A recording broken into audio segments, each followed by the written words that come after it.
Hello and welcome to the Southbound Sports Show. I'm your host, Richie Leahy, here with my co-host, Matty B. Before we get into the show, Matt, got a lot of people checking in to the video last week because we called out parents. And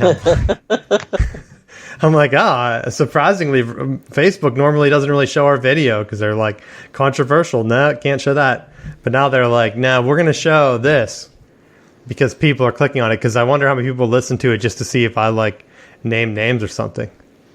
It's like, you know how maybe that's what we need to do. We can make the show grow by just starting beefs. Just start calling people out on their nonsense. Because remember, I did that for what was that one Big 12 sports writer? I don't know if he's there anymore. He's like the big guy. Crap, I can't remember his name. But that's how we got started with a bunch of downloads. Because for when the show started, he was talking about how the Big 12 had one true champion, and I was like, no, they don't. They clearly don't. They weren't even playing a championship game at that time. And they had two teams. It was like 2 or 3 years, or when was that? It was after the TCU and Baylor debacle. So then he started hating on the show, and I'm like, wait, this big time guy just randomly. We didn't even have a name for the show yet. So we were kind of toying around with a couple of things, and I'm like, this guy's helping us take off before we're even starting. This is great. Now we just get random haters. But following up on that, it's still, just if you sign up for your thing and you want your kid to succeed, go ahead and do it. For the follow-up for our swim team, they end up losing the division by 22 points. And I'll be honest, I have no idea about swimming scores, but apparently that's only one race. So they could have won the division if they had people show up and just swim any of the races, So pretty sad. So that does have a big impact if you're trying to go out and compete, especially in the summer league. I know you sign up for a thing. Sports are becoming year-round now, right? And it's just insane at this point. Well, you would think. You would think what? You would think that they're year-round. There are some people that don't think that it's year-round. Well, I'll be honest, sometimes I wonder, for kids, they have to be getting burnt out, right?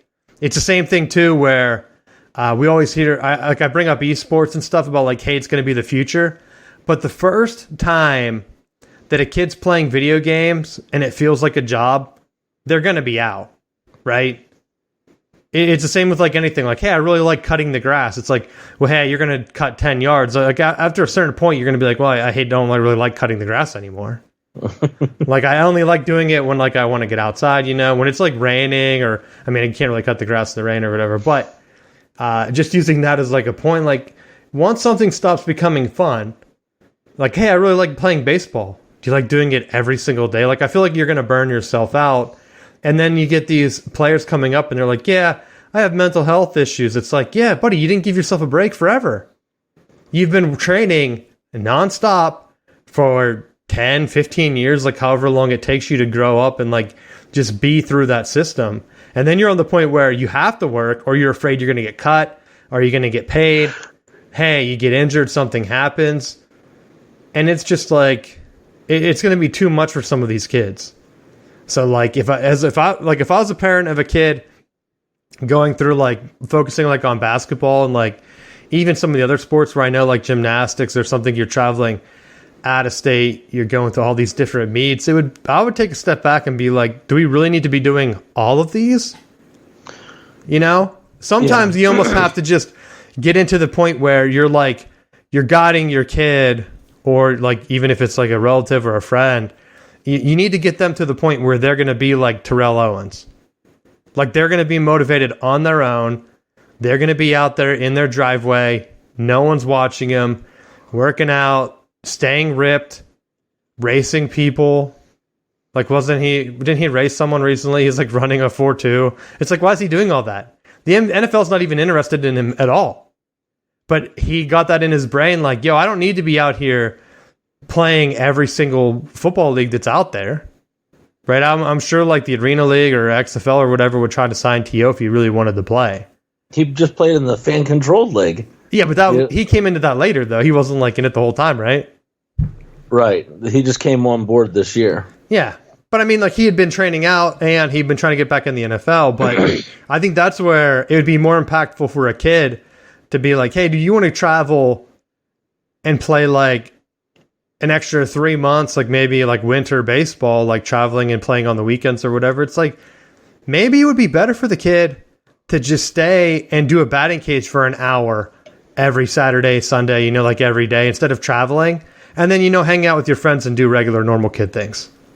Like if you're really going to be at cycle in some training or whatever, like you're going to be traveling and you're playing a game, but like a sport like baseball, how much better are you really going to get when you only get 3 at bats a game? You travel and then your team gets eliminated in the first or second round. Are you actually getting better? Like at some point, wouldn't training get you to a better point? Because you're playing games throughout the regular season. You don't need to be playing year round. That's my only thing. Some of the runnings and like swimmings I understand because you can always like shave time off. But some other sports, even like basketball too, like, yeah, getting into the game shape or whatever, I still think you need to break the burnout. That's my follow-up to the parent thing. You have anything to add on to that? I mean, I just look at how different things are evolving because even going back to when, and it hasn't been that long, but back when we played, like you didn't have heat acclimation because you were acclimated by being outside and playing. And now because of kids having these other additional health concerns because they're not being as active as what they were, you almost have to like restart when camp rolls around, and you have to have this heat acclimation period where you're spending so much time like low contact, low impact work, just getting used to being out in the sun and playing. And it's like that was unheard of because we were being active, we were outside, and you know, I look at some of the workouts and stuff that we did, and some of the crazier stuff was you were with your friends, and it was we're going to go run, and like just knowing that you want to be as prepared as you can, knowing that camp was coming, and where I think like you have a little bit of concern is the kids that are now being forced to pick and choose. Like I think play as many sports as you can, be as athletic as you can, because that same athletic kid that can hit a baseball, can shoot a basketball, can have the eye-hand coordination, they're going to be an athlete regardless of what sport they choose to play. And you see the stats every year when they talk about the combine of which, like, of those players drafted, how many of them were multi-sport athletes. Like the vast majority of them play multiple sports. So if you're an athlete, you're an athlete. But where I have an issue is if it's, and I would never do this to a kid, but so trying to push them away from playing other sports because of, I want you to specialize in only football or only basketball or only baseball, and get into a fall baseball, get into a spring league, and then you're doing all this stuff that takes you away from other sports. And I think that's where parents have to kind of, it would be a tough call. Like, I don't know how I would, like if I would do it, like, or what I would make that call on, like, hey, you should focus on this sport. I mean, you would hope that you would guide your kid to something that they could do that they were good at. It'd be the same like if they're like, hey, I really like drawing, and you look at their drawings, they look like dog shit. You're like, oh, yeah, you're not going to be an artist. Like, I don't want to crush your dreams, but I think at some point you're going to have to like cut that off. I mean, if they're just out there having fun and it's like a fun league, but a lot of these leagues are like cutthroat. Like I said, you would travel and you might only get in 1 or 2 games and you're eliminated. And then, like I said, like that has to wear on a kid, and then they're thinking, well, we can't even win this tournament. Maybe I need to jump teams. And you see kids jumping teams or like these travel teams. And like talking to people I know, and they're like, yeah, I'm on my 3rd team. It's like, why are you changing teams so much? Like, are you playing? Like, are you the guy? And I think that's just going to be something that over time, I don't know if it's going to get better. Maybe now, whenever. Well, in some of those travel teams too, it's not even a merit-based system. They're not pulling, the best kids from the area. It's which parents are willing to shell out the money to get their kid on the team. Well, that's what I was going to say. I don't know, like going forward, is it really just going to be these showcase events where you come in and then you're just going kind of like to the big city? you hear about kids moving, like, hey, we're going to move into the city because that's where we train, and then the parents are just up and moving and trying to get their kid in to train for all these things in hopes that something happens. But you're still going to be, like, you might be number one in your league. You move to a bigger school, you're now number 25. You work your way up, and then you move to another bigger school. I feel like you're just constantly jumping. And like you said, at some point, you're either going to be athletic enough, you're going to be smart enough, you're going to be able to do, like, whatever you're going for, not just sports. But I think you have to make that call of, like, are you going to put in the effort to get that extra 10% or no? Right? Like, what are you going to do to get better? And that's kind of where we're at. We'll bring in some other tips. I know, Coach, you're going to be getting ready for your football season here soon. But let's get into the NFL now. I would just like to welcome you, brother, to the Tampa Bay Buccaneers. I know you're going to be a fan for the upcoming season. With bated breath. Why that? Does he have to pass a physical or something? Well, because he's only proved that he can do well with Matt Ryan, with Kyle Shanahan being his offensive coordinator. Oh, bro. Did you see that one ranking that came out? I don't even know where people have shown me these things. It was something about, like, hey, Tom Brady's only third this season coming in to the year. And it's like, well, who's the number one quarterback? Oh, Aaron Rodgers. And the reasoning is Aaron Rodgers always makes his wide receivers play better. The Tom Brady doesn't do that. I'm like, are you serious? Tom Brady, if I'm betting man right now, at the beginning of the year, Tom Brady has what, a 40% chance of winning the Super Bowl, right? No one else is even close to being that high. Well, here, let's just throw some recent information at you. He had one really, really good receiver in his time in New England, and he damn near went undefeated with Randy Moss. So, like, what's he going to do with someone like Julio Jones? And Julio doesn't even have to do it himself, because Godwin and they're all back, right? Yeah, Godwin's had the ACL. He's back, and Evans is back. Oh, Antonio Brown, that's the one that I drew a blank on. He's gone, right? He's gone. So, basically, Jones is filling Antonio Brown's spot. I don't think he competes with Mike Evans. I guess maybe a little bit. And Gronkowski is retired for now. I know they were like, well, his agent said he might be back. I'm like, yeah, the agent wants him to come back. That's how he gets paid, right? It's like, we're going to wait and see how good we are first. And then if we're going to make a run, I'll come back. Well, plus, they take advantage of him every play. I told you. Like, just watching it's uncomfortable where these guys are just taking shots at his knee. It's like, why would you want to do that in the regular season? You might as well just come in, score your, 2 touchdowns and win the Super Bowl. Isn't that what happened last time? Did he get 2? I can't remember. Like, that's all he had to do. But why go through the regular season where they're chopping out your knees, and now with the expanded playoffs, it's like, do you even really need me, Tom? And Tom's like, buddy, you just stay healthy. We're going to get Julio Jones in here.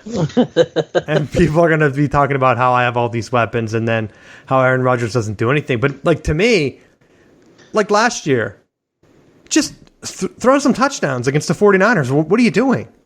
Like, if you're that good, Aaron Rodgers, and you're making all these guys so much better, and like Devontae Adams, you made him unstoppable, score a touchdown in the playoffs. Right? Like Yes. 2 years ago, it was him sliding or whatever, not trying to get a touchdown. And then last year, it's like they couldn't even do anything on offense. It's like, is that the guy I really went out there? Meanwhile, Tom Brady somehow, every game he comes out and he looks like shit in the first half, he figures out what's wrong. And in the second half, he makes like a miraculous comeback, including last year to the Super Bowl champs, the Rams, where they came back and Matt Stafford almost fumbled that ball. And then Tom Brady could have been in another Super Bowl. Right? People were like, that Rams team was unstoppable. They're so great. It's like, he almost fumbled that ball. Matt Stafford. What's he doing? Like, what are you doing? So that's my thing.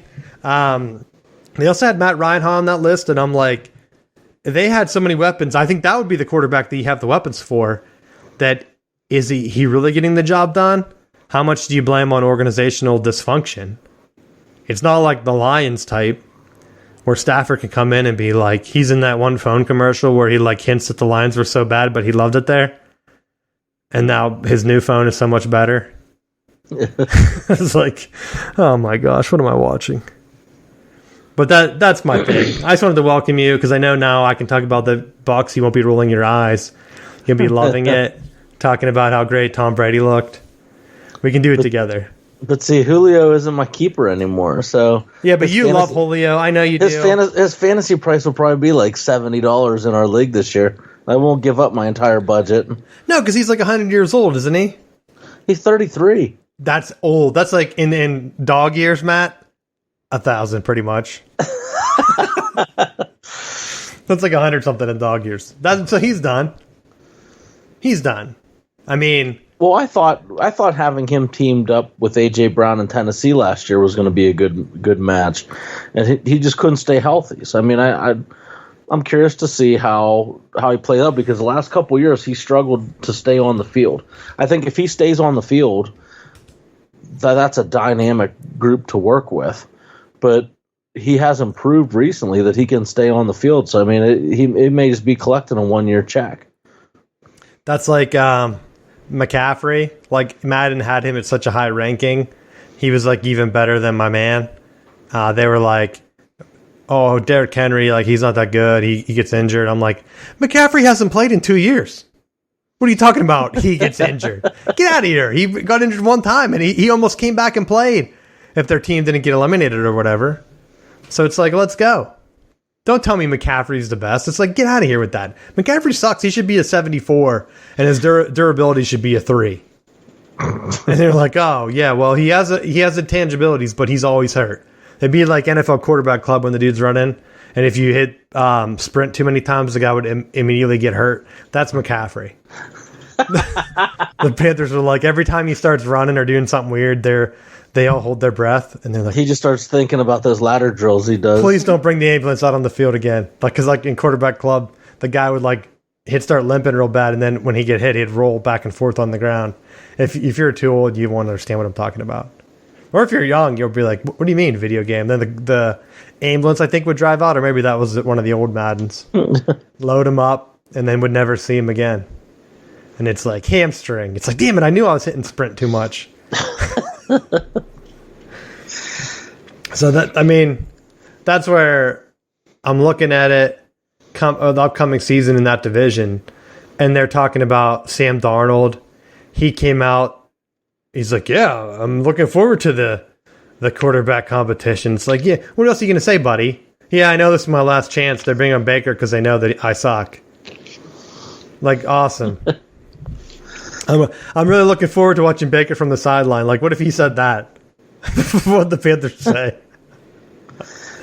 Like, oh, great work, Sam. Well, that was like that guy from the Commanders said that. It's like, look, I'm here to compete, but let's be honest, they're not bringing in Carson Wentz to be the backup with what they're paying him. So, and Carson Wentz, we all know that's a bad deal for them. Commanders making Commanders moves. Oh my gosh, that name is so bad. When you said it at first, I was like, wait, are we talking about the USFL? Or what was the one that just played? And we haven't even talked about that. They had their championship and stuff. And I did watch a little bit. They just picked the worst time to have their league. Like, I don't know how you can be having football games while, like, the Celtics are making a run out of the blue and, like, all these other sports are going on. You're like, you know what really needs to be? Because it's like Stanley Cup, NBA Finals. You know we really need to throw in here? Another football. Like, no, people wanted football back in February and March when there's nothing other than, like, college basketball. But even then, they could even just put in a built-in bye week for the first weekend of March Madness, right?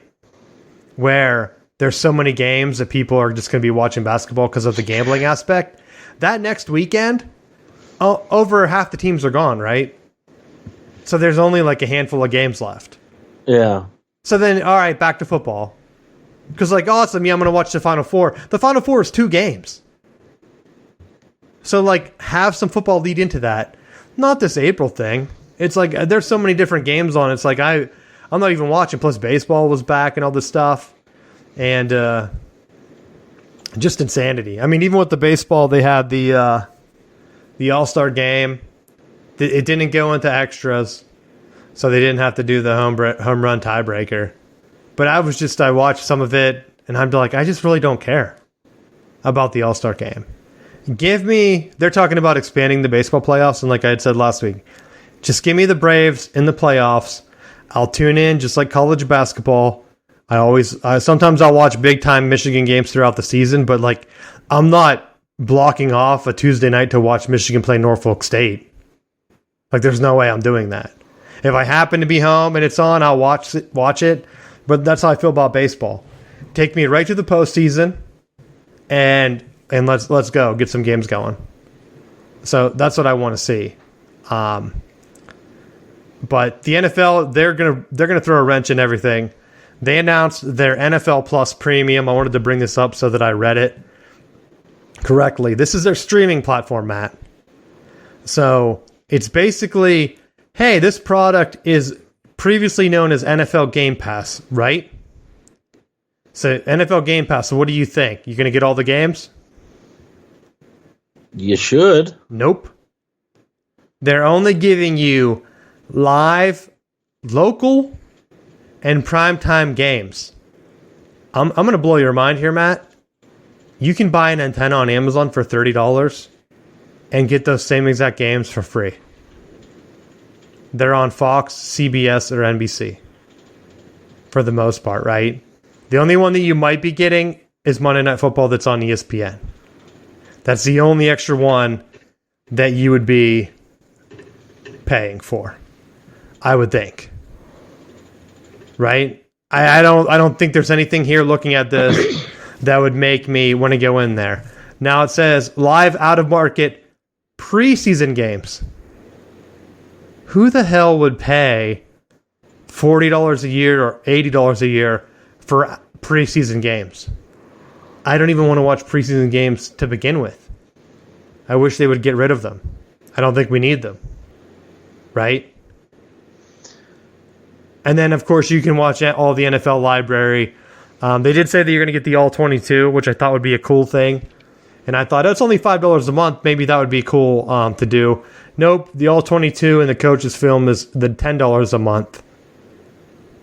And then you get the condensed game replays, ad-free, and everything's ad-free or whatever it says. But my main thing is you do get the live game audio for every game of the season. So I guess you can listen to the game, maybe on the app, right? Like the audio. But yeah, who does that? There's so many other things that you can do these days. Who's going to listen to the game? Like, I don't know anyone that I've talked to. It's like, hey, did you watch a game? No, I was listening to it on the radio. Like, maybe if you're driving in the car, I do that. But, like, I would never pay for that privilege. Like, typically, they're just on anyway, right? Yeah. They're just on the radio, guys. So, unless you're a fan of another team, I would be like, hey, maybe I can watch my Packers every game. Like, nope. Nope, no way. Well, and this almost reminds me of the ongoing battle with Catapult that, like, a lot of the colleges and pro teams are using to run their film through. Where if we were to post some clips of something that's going on at Michigan or at Florida State, Catapult comes in real aggressively and tries to strike those videos down and claim the copyright stuff with them. So it really restricts people like us that will go out and look to do some analysis type stuff. They really try to restrict who has access to that type of film, and I think it hurts a lot because if you're looking at a certain coach or a certain scheme and you want to do a deeper dive into it, you're either trying to pull it from YouTube or you're trying to, like, hopefully find a friend of a friend that can get you access. It's a pain to try to jump through all the extra hoops when they could provide access for a reasonable price and be able to make it more affordable for people. Because people like us that enjoy football, as long as you're not marking it out and you have access to every game, it's worth its weight in gold. And that's where we try to do some of this. We tried to do extra film breakdowns on YouTube, and we've hinted at stuff in the past. Every time we try to do something, it's like immediately taken down. And it's like, yeah, we got a copyright strike against you. The one thing was like so ridiculous where I had started to like, we used to upload these videos directly on YouTube, but like the one time I showed, like, what was it? It was like the cover of Sports Illustrated, and it was like Sid Crosby holding up the Stanley Cup, and like NHL like immediately took our video down. And I'm like, why? Like, we can't talk about the NHL. Like, at some point, fair use has to be there. Like, I understand, like, people can go ahead and make a Star Wars clip on YouTube, and that's fine, right? Because it's fair use. But, like, for sports, it seems like not enough people care. We can commentate on it. We can draw over the film, break it down or whatever. It still gets taken down. So I don't understand it. I know some people, like, do it for, like, high school, or they do, like, the college recruiting, which is a way to get around it because it's high school film. And even some high schools now, if they're big enough, they're taking that down. So you're looking at like grainy film. It's like the Zapruder film, and you're like trying to break it down. I'm like, what am I even looking at here? I have to enhance it myself. I might as well draw it. So to me, that's the insanity. And at some point, it hurts other sports too, because like the NHL, no one's even watching your games. You should love it that we used to cover you guys a lot more. That's part of the reason why we shifted all to football, because it was like at that point, why? The NFL hasn't really ever done anything. We didn't really show film for NFL stuff because it too fast. But like any other sport, it's like NBA coming after us. Like, why? Why are you guys attacking us? It makes zero sense, you know? I don't get it. And then they're kind of like, well, we're not getting the type of numbers like the NFL. It's like, yeah, but they don't really... They take down the film, but other than that, they have never complained about anything that we've talked about. So I give them kudos there compared to the other leagues that we've had issues with. Kicking into the XFL, though. Or do you have anything else for the NFL before I go on? No, nothing else. All right, the XFL's back, and I'll say I'm very disappointed in the cities that they picked. I don't know which exact 5 they brought back, but they brought back 5, and they brought in 3 new ones. It's Arlington, Texas, Houston, Texas, and San Antonio, Texas. Then they have a West Coast, Las Vegas, Seattle, and then like kind of like the middle, St. Louis. They only have 2 East Coast cities, Orlando and Washington, D.C. And I'll be honest, I hate it. I don't understand why they did this. 3 Texas cities, and then Seattle and DC.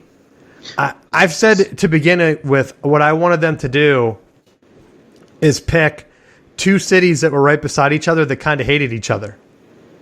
Like do Pittsburgh and Baltimore, do Pittsburgh and Cleveland, right? Do Orlando, but do Tampa then. Like, why would anyone in Orlando care to watch a game like a team from Seattle? Like, to be honest, they really don't.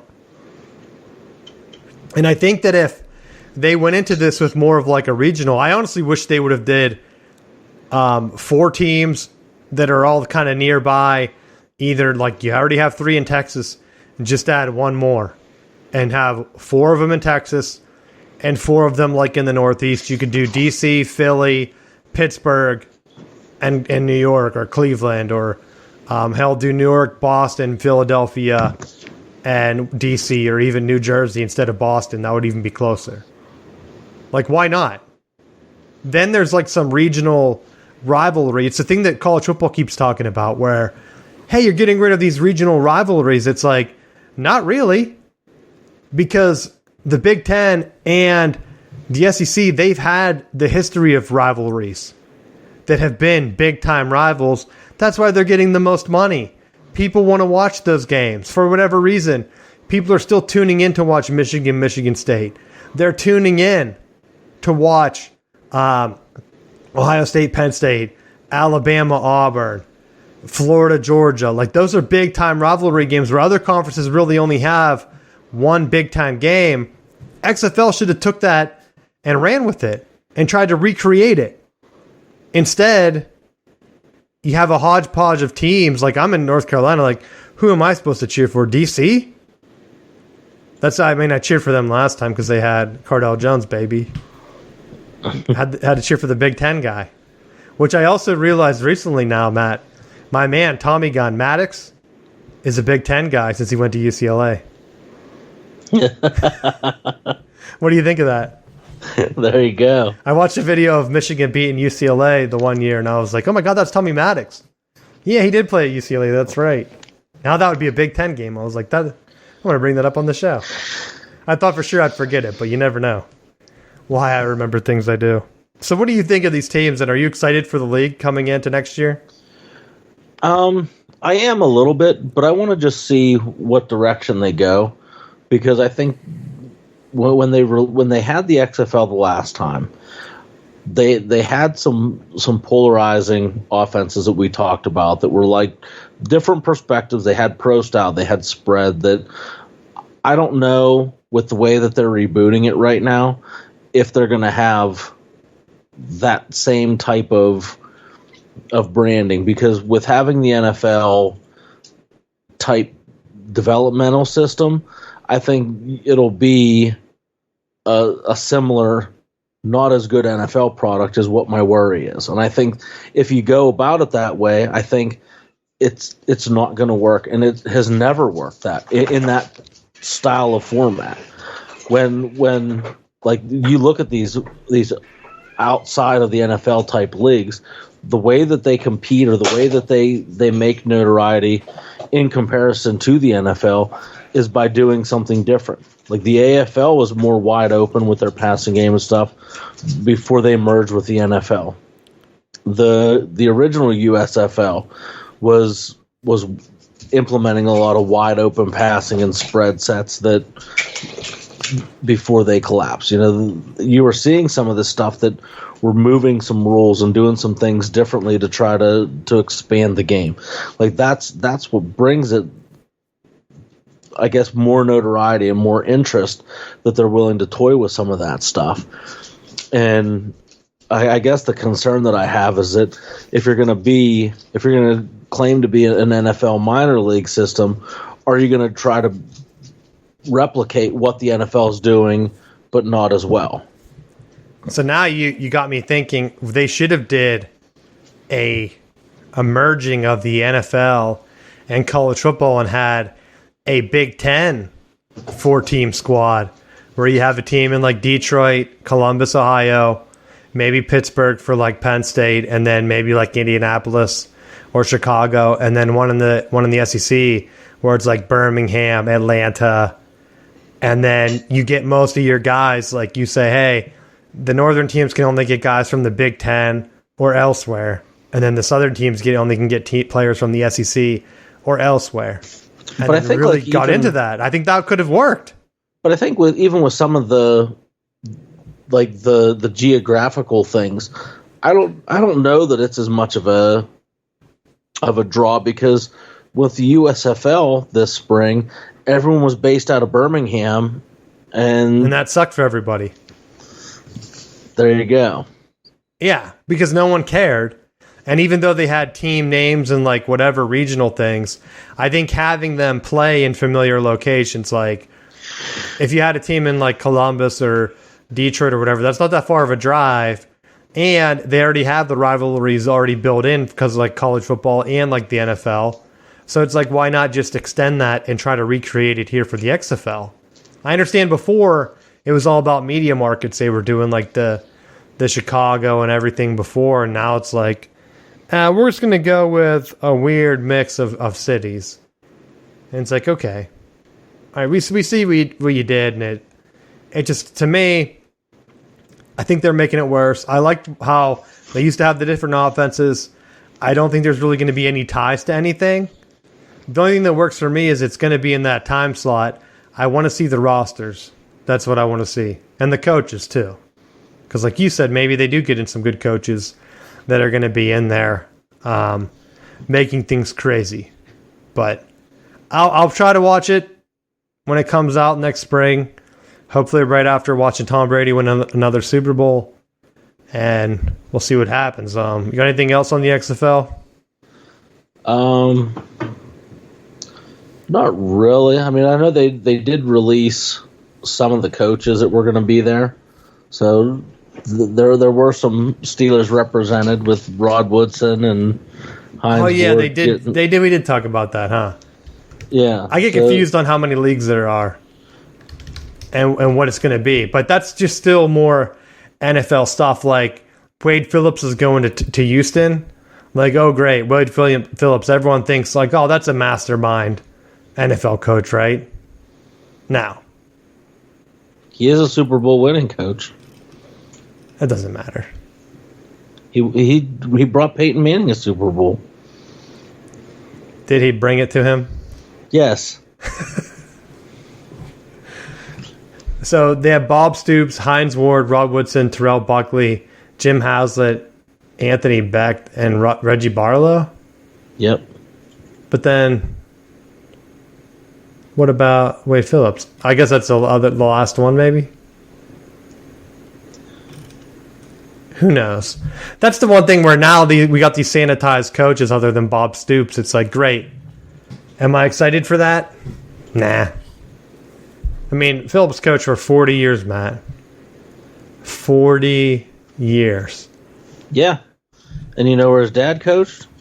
Bum Phillips in Houston. I thought you were going to make a joke, dude. Nope. So he was you the the name Oilers like coach. Bum Phillips. He was the Oilers coach. Warren Moon. There you go. Oh my gosh. Yeah, I'm looking at this. Now I'm even less excited. Now you really killed my night. There you go. Why'd you bring that up? I didn't realize I knew they had hinted some of the coaches. I thought Bob Stoops was back, but Bob Stoops is back. I know. Bring in Steve Spurrier.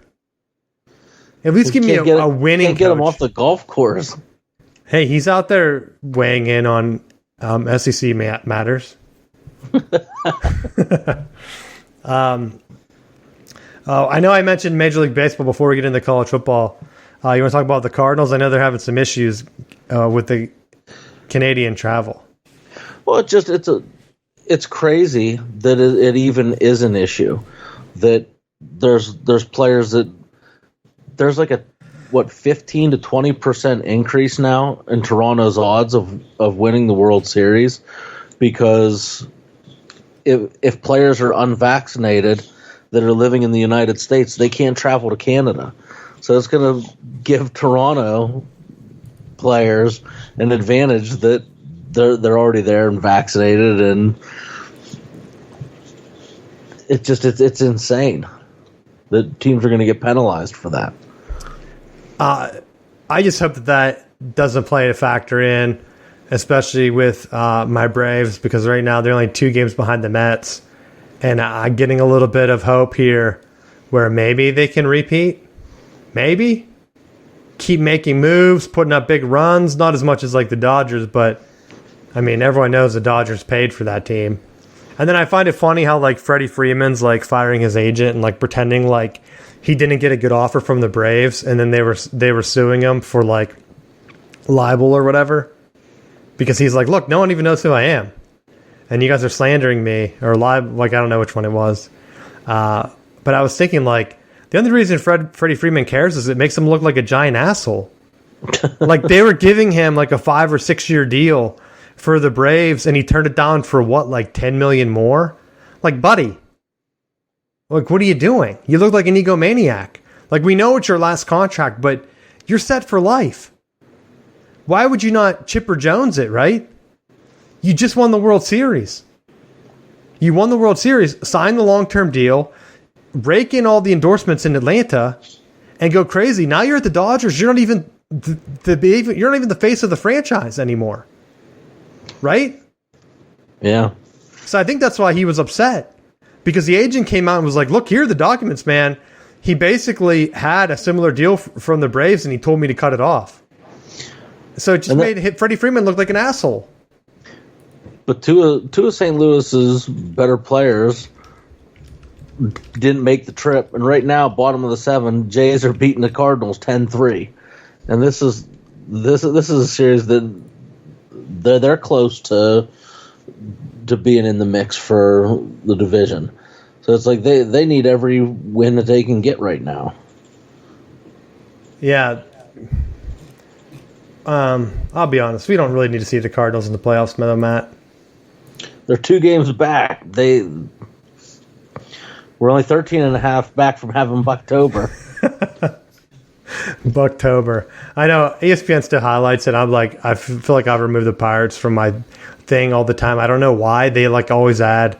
It's like, hey, were you searching from Pennsylvania? Like every time I'm visiting family, somehow it gets tagged back on. It's like, bro, stop that. What was the other one I got? Like I got a weird one where they thought I was like in Texas, and so now I had all these Texas teams showing up. I'm like, buddy, what are you doing, ESPN? Stop doing that. Yeah, so let's look. I did try to find the numbers here. He said he didn't get a better deal in LA than the one the Braves are said to offer. So it's $162 million over 6 years in LA. The Braves one was supposed to be $168 million for 8 years. They were giving him 2 extra years, but then the news made it seem like that he didn't get the offer, from the Braves, which is the one that he wanted. Like, no, he was getting more per year in LA. And now it's saying that with the tax increase in California, he's actually making less, even though the money up front was more. So maybe the agent didn't tell him, like, yo, taxes are worse there, you're going to get screwed. But, I mean, you're the guy.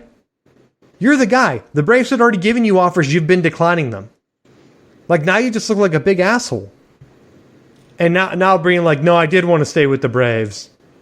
Yeah, I do want to stay with the Braves. Like, I really wish I would have. Because, yeah, you have a regret. You're out in L.A. No one cares about you anymore.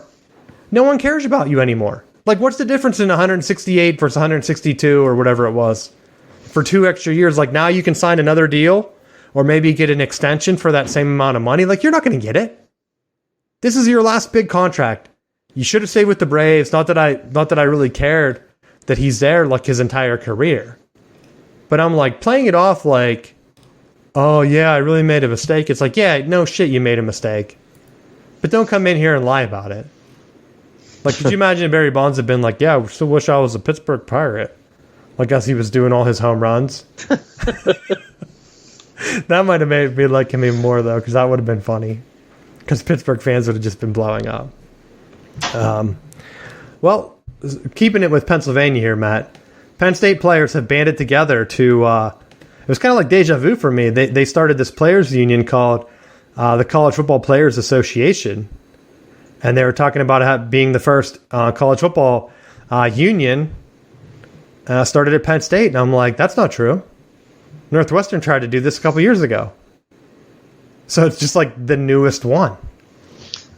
Like Penn State, it's kind of like, I was waiting for the asterisks, like their one Super Bowl graphic where it's like Penn State players have played in every Super Bowl except for the one they didn't, baby. It's like Penn State football has started players unions except for that couple times that Northwestern did it or wherever. They weren't even the first in the Big Ten.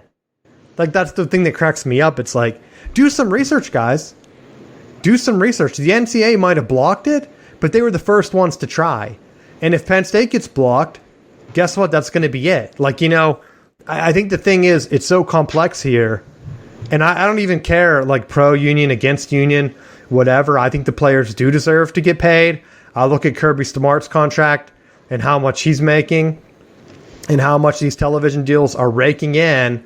And like I said, I would like to see the players come, especially not just for football, but for non-revenue sports, right? Because CBS put out their end of year ranking, and it was like, hey, we're gonna do our own. What's the other one we always talk about? The Directors Cup. So it's like, hey, we're gonna do our own Directors Cup, except we're gonna weight only football the most, then basketball, and then women's basketball, and then 2 random sports. So of course Michigan wins it this year. It's the second time Michigan has won it in the past 3 years, because Michigan's always at the top of the Directors Cup. They just don't have as many sports as like Stanford or like Texas, where if they're winning, they're going to be on there. Of course, now, if you're weighting football in, Texas isn't going to compete with Michigan. Texas football sucks. Now they're going to the SEC. Texas football will never win this CBS award. I don't care if they win natties in like 3 other sports, like for the wild card, doesn't matter. Plus, their basketball's not good either. So, like, CBS is just being blatant, like, hey, we're going to weight it based on what sports we would pay more for. Like, we're clearly giving you football. That's our number one. And then basketball. And then women's basketball. And then after that, it doesn't really matter. And that's where I think you see these unions coming in. Most players, like, they're going to get together. Are they going to include these other sports? Is it going to be an afterthought? Because if they start to get into, like, hey, we're only a football players union, and then now there's a women's basketball union where they're boycotting, and they're going to go on strike. Like, what's the school going to do? Didn't Missouri have issues with people striking? Was it them or was it someone else? Wasn't it their football team holding out or something that one year? I can't remember now. So, like, the players can kind of already do it. It's not like they're going to be like, all right, guys, we have the Alabama game coming out, and for some reason our guys are out there. They're not going to play.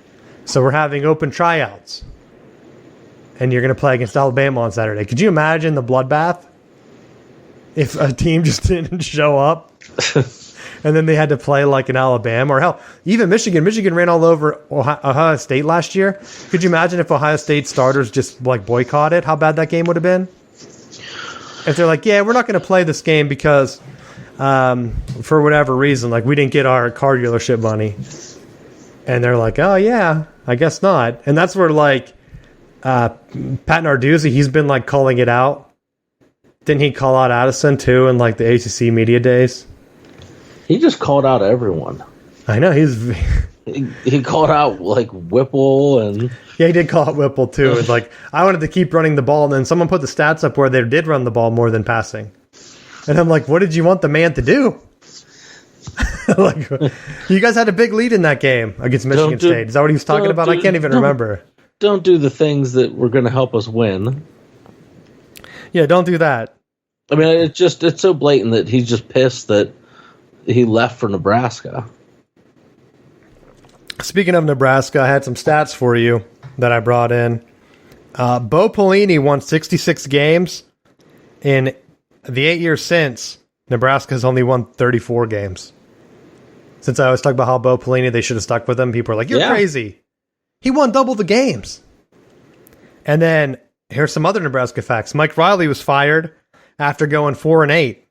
It was the first time Nebraska had gone 4-8 since 1961. Since then, they've gone 4-8 3 more times. Or worse, 3 times. Scott Frost has won more games in his 2 years at UCF, 19, than in his 4 years of coaching at Nebraska, 15. And I didn't fact check these. I think I copied them from Twitter or something. And then Nebraska lost 9 games last year, which tied their all-time record for losses. The only other time that happened was 1957. And so what Scott Frost said is, you know what? We're right there, baby. We're the best 3-9 team in college football. Write that down. When you're doing a bracket of like best teams, because you sent me one of like the best national championship teams or whatever. What about the best 3-9 teams of all time? Do you think that Nebraska team was it? They'd be up there. You have no idea, because no one remembers 3-9 teams, Matt. No, typically you don't. But I do remember when he was talking about that, because how many of those Big Ten games, like, I think he spent the whole season like losing every game by less than a field goal, or like had a shot to win it and lost it. Yeah, they had a chance to beat Michigan until our guy just went in there, was it Hawkins, and ripped the ball right out of their guy. How heartbreaking. Nebraska, I can't remember if they were trying to drive for a winning field goal or a tying field goal or what. And then our guy just took it right off him. It's like, no, son, you're Nebraska. Get back there. And now they're like coming back, and it's like the one thing that I've been saying for Nebraska, getting USC and UCLA into the league helps them 100 million times. Because now Nebraska, if I'm them, I'm like, hey, put us in a pod with them so that we can recruit California, whether it's a pod or a division or whatever. But that gets them back into a big state where before they didn't have that tie. They're not pulling out guys from the Midwest. Like Ohio State and Michigan already own that. And then they're not going to beat Penn State or Michigan State then as like the next two teams. So they've lost. They don't have Texas anymore. They're done. But if you look at Nebraska, and I know like it's easy to kick on them right now, but if they fire Scott Frost, I look at Nebraska, look at the same way if Pitt pushes Narduzzi out. Who are you attracting that's going to suddenly move the needle for your team? Well, I could just tell you right now, Dave wants that. No, he'd be too busy looking at his watch and fixing his hair. You already know that. I already said he'd be recruiting like gangbusters. That's what Pitt's missing right now. Yeah, they got the coaching. They need a guy that just comes in and recruits. It's kind of like down here at like NC State. They hired Ruffin McNeil from ECU just for recruiting. And guess what? It's kind of paid off for them. ECU they fired him for whatever reason. And that was like their guy that was getting them talent. Now ECU's fallen off. NC State's been able to like secure a bunch of bigger guys, at least in the Carolinas. Not like competing with like the bigger squads like Clemson or whatever, but enough that now there's a gap where it's kind of like, hey, NC State's getting whatever it was. Like, what did I send you? They're getting 38 votes for the ACC preseason champ. They never would have had that before. And and their coach has been the same one that's been there for years. They suffered through some of those lower wins, those 3-9 seasons, 5-star hearts, and they didn't push him out the door. Did they? I'm going to look it up. I don't know what their worst season with him was. I thought it wasn't that bad. But I mean, like they're in those spots where they could have fired him. They stayed with him, and now they're on the higher side of the conference. Oh, damn, how come this doesn't have coaches on it? Oh, no, it does. Now, he was 3-9 his first year. After that, the only other year was... But see, would that have been a 3-9 team that you'd consider a top 10 3-9 team? Oh, I don't know. That's what I have to look up. The or COVID like year, a diarrhea 3-9. The COVID year, they were bad, but I don't count the COVID year. They were 4-8 that year. But like I said, with all the state restrictions, other than that, they've been consistently 8-5, 7-6, 7-6, 9-4, 9-4, 8-4, 9-3. Like even last year when they took the step up, Matt, they were 9-3. They literally won the same amount of games that he's been winning. They just didn't have the bowl loss. Or, I mean, some years they won the bowl game to get that 9th win, right? Like that was it. The game was canceled. He could have got 10 wins. He's never had 10 wins. Other than the first year and the COVID year, that he's always had a winning record, though. Tennessee tried to hire him. Remember? We had the scoop on that. Yeah. And he's supposedly leaving.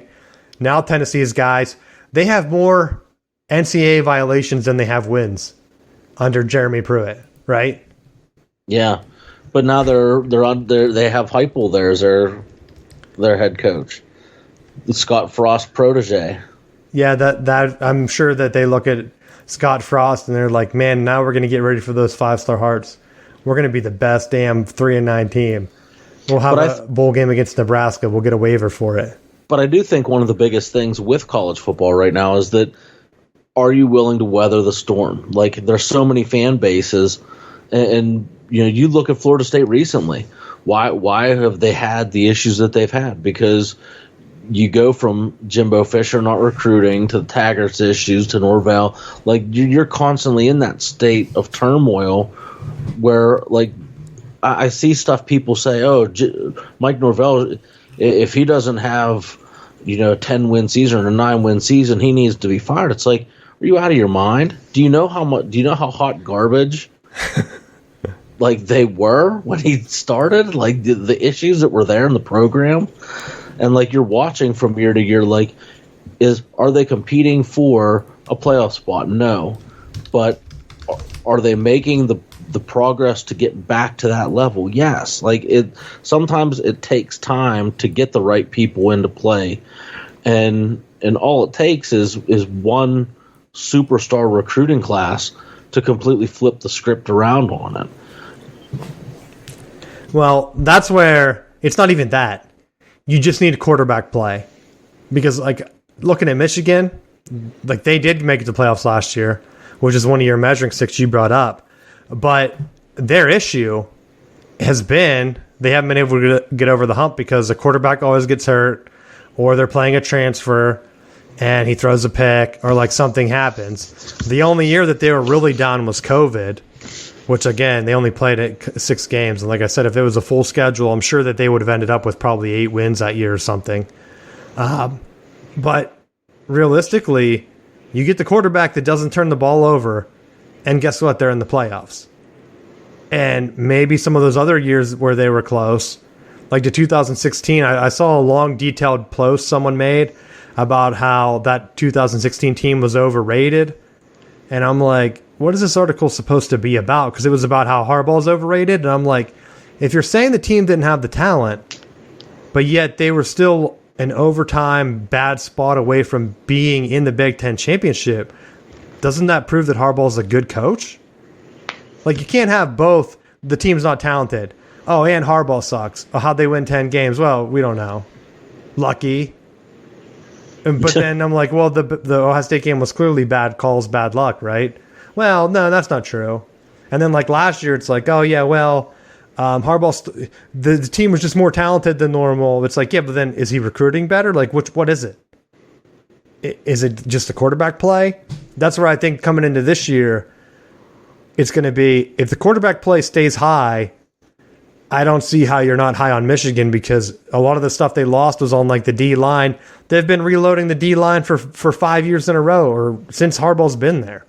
Yeah. So it's like, oh, how many guys have they been drafted? Oh, if you look at Michigan's draft, hell, the only guys that actually do get drafted are defensive linemen. It's like, okay. So that's the one issue or the one area where I'm kind of not worried at all. Maybe the new defensive coordinator or whatever, an offensive coordinator, you could say is an issue. But like I said, if the quarterback's not turning the ball over and you have a guy that has the grasp or the talent, that's what can put your team over the edge. Like Joe Burrow can win the national championship for you. Is that the kind of play you're going to get? And that goes for any of these teams. Like people talk about, oh, Clemson's been loaded, like they've had all this stuff. It's really been a tale of their quarterback situation, right? It's been that, but I also think that Clemson's, you'll see a marked change because Venables was their defensive coordinator who provided the stability, and Dabo was relatively consistent with his offense. Whether different guys left, and you beat me to the punch here, because I was thinking about the coordinators that roll through at Alabama with Saban. You had so many different offensive coordinators and defensive coordinators and position coaches that move on to these head coaching jobs after like going to Saban's coaching rehabilitation camp.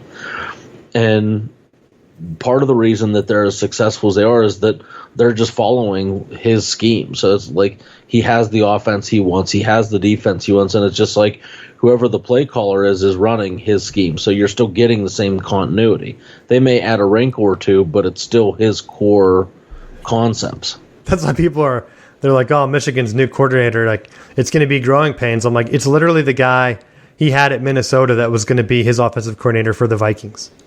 Like, right? It's not like he thought so lowly of him. He's just like stuck with them. Like, yeah. And Josh Gaddis, yeah, I'm sure Josh Gaddis' offense is running the pistol and running all these weird 2 tight end sets that no one else runs. Well, like I'm sure that wasn't Harbaugh at all. You know, I'm sure Josh Gaddis said, you know what we need to do is run 58 times against Ohio State or however many running plays they had. He listened to Pat Narduzzi. He's like, you got to establish the run. Yeah, Pat Narduzzi is probably creaming himself watching that game. Was like, is that another Hassan Haskins touchdown? God damn, this is good. But, you know, going back to your player association thing, I think the issue that a lot of people forget to take it into consideration is that it's not just the NCAA football players having that. It's the Title IX issues that go along with it. And that even if, because college football produces so much money for the conferences, and each school's getting, 9 figures? Like, they're getting an insane amount of money from these TV and marketing and advertising, all these deals, that you could reasonably pay $30,000, $40,000 per scholarship player and still have the university make 8 figures or 7 figures. Like, they can make a ridiculous millions and millions and millions of dollars. But I think the issue becomes, well, what about some of the Title IX, like the lower sports that aren't going to get that type of notification. You brought up about the President's Cup or whatever, like for some of that they consider those other sports into that. You're not going to pay your swim team $40,000 like per person, or some of those other programs that they count, but they're not generating revenue for the school. Like, they're not going to just get a big check just because football's bringing that money in, and it's trying to find what that reasonable number is without either cutting scholarships or cutting players. That's where I think when you talk about more conference expansion and you get into the Big Ten versus the SEC, and like I keep hearing schools like UNC, they're a much better fit down here for the SEC. I keep hearing it. It's like UNC plays so many more sports. I think they were fourth on that CBS list, but they're also high in the coaches' cup. I mean, they're fourth because they suck at football. Yeah, they did get fourth. I mean, they were a good 100 points behind Michigan just because of football. Like, honestly, and their basketball team was in the Final Four, so they got an extra bump there. But when you're looking at that, it's like, are they really going to cut those extra sports to compete in the SEC, where if it is going to be a set amount for all sports, are they going to open up the scholarship thing that I've hinted at last week, I think it was, where if Alabama and Michigan want to pay for $40,000 or whatever number you gave per player, and they said, well, if we're going to do this, we can't have a scholarship cap anymore. How many other those schools are going to be like scared shitless, where they're like, oh yeah, that's exactly what we don't want. But if Michigan and Alabama want to have 100 women's rowers that they're paying $40,000 to offset the football team, you better believe that they're going to keep doing it, right? That was what the hit piece was a few weeks ago. It was like, hey, Michigan and Alabama have all these women's rowers that they're using scholarships on to offset the football team schollies. It's like, you think they're going to stop that? that they would have the biggest rowing team. That would be the number one thing. Like, I think they're just going to find another sport that's cheap that they can do that to offset the scholarship. And if they don't have to pay the same amount, because like, didn't the women's soccer have that issue? And it was kind of like the government stepped in and said, like, it's a clear thing where you don't make the same revenue, we're not paying you the same, right? Did I dream that? So they already ruled it there. I have a hard time believing that these college kids are going to be able to band together and get a different ruling, right? Yeah, I think you're right. I'm looking it up now because I think that's the number one thing, where they try to get equal pay, and a federal judge dismissed it, saying that they negotiate a separate pay scheme that is based on fixed compensation because blah, blah, blah, they were paid less. What was the actual thing? So then they ended up getting the equal pay, but what was it? It was appearances and game bonuses, blah, blah, blah, and the same working conditions. I forget what it was. There was something that they were cutting out because they got the equal pay, but it ended up being for like the base salary. And now this article isn't saying it. So they're getting the same base pay for training, travel conditions, equal promotion of their games, development, and conditions of employment, which is kind of like the scholarship thing you've been saying, right? Was it endorsements maybe? And that would be the NIL too, right? I mean, unless they're factoring the scholarship as one part and then the pay is the other. Well, that would be their thing here. That's what I'm hinting at, where the scholarship and like that initial whatever the base pay, I don't think it's going to be as high as $40,000 or whatever. But I think some schools right now are doing like $5,000 or $10,000. Every athlete in the university gets that. And then that's going to be it. Anything else, NIL, is going to be above that. Now, if they do a union, that union's going to just kind of be focused on that base pay and the scholarship and the workouts and things like that. and making sure that they have practice facilities. Some schools, they might not have a good practice facility for women's sports or whatever, and this would be a good way to make that equal. So I'm all for that. I just don't see how they're going to be able to force a collective come out and pay equal amounts the entire time. Speaking of collectives, the last thing I had, so the Iowa Hawkeyes, they started their collective and they named it the Swarm Collective, which already exists. And it's a Swarm Collective stands for Sex Worker Advocacy and Resistance Movement. So what a way to get yourself into the press, right? They always say no press is bad press.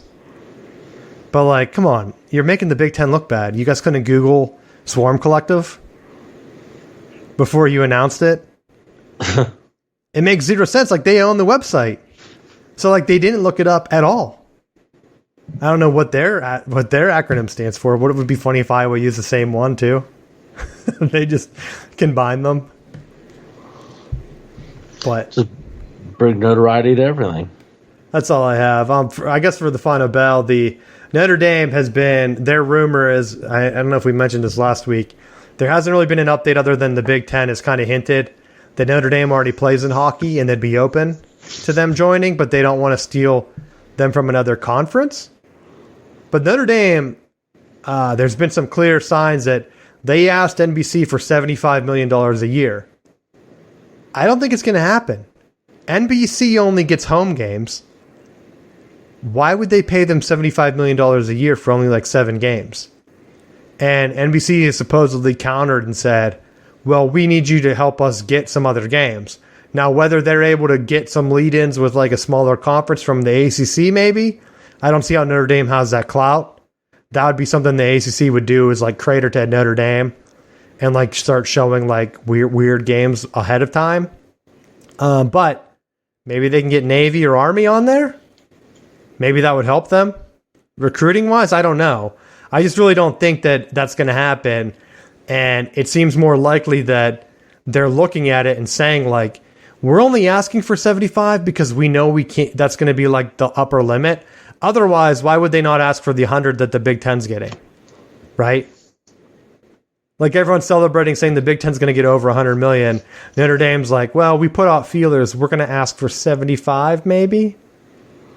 Like, if you're an admin there, or the athletic director, aren't you saying like, yo, what are we doing here? Get us in the Big Ten, dog. What are you doing? Call them up. And they talk about, well, maybe NPC can work out a deal with the SEC. ESPN paid for exclusivity for the SEC. There's no way that they're going to pay $100 million a year per team if that's what it ends up being. Because I think it was hinted that theirs was going to be 80, right? And then they're rolling in Texas and Oklahoma. I don't really see a $20 million bump there from Texas and Oklahoma. Maybe I'm wrong. The Big 12 didn't get it from those two schools. Why would the SEC get it? And also, why would ESPN then let NBC broadcast some of the games? It's bizarro world. Like, they bid that bid to break CBS up. They get CBS out of there. That's the same reason why the SEC keeps complaining about the auto bids for the playoffs and saying how they want to expand it and how they've been for it. That's because ESPN's been telling the SEC to say that. ESPN right now owns the right, so if they expand the playoffs, it locks in the contract with ESPN. The Big Ten doesn't want ESPN to broadcast the college football games because they control the broadcast for the playoff selection, and they've been selecting SEC teams. So they're trying to make other networks come in, and they know it's going to get more money if CBS and Fox and NBC are out there bidding against it for the playoffs, right? CBS pays for the NCAA basketball tournament. You don't think ESPN would be willing to shell out more money to outbid them if they could? Because they 100% would. But they can't. So that's why the Big Ten's been waiting, and I'm glad that they've been sticking to their guns. Because I'm sure the ACC and the SEC are like so tied to ESPN that they want to keep the playoffs there. I hate having to watch the game on cable. It would be 100 times better. The ratings would be, they get like 30 million now. The ratings before college football were like way above that because they were on like Fox or on ABC. So bring that back. That's my final bell. Do you got anything for the final bell?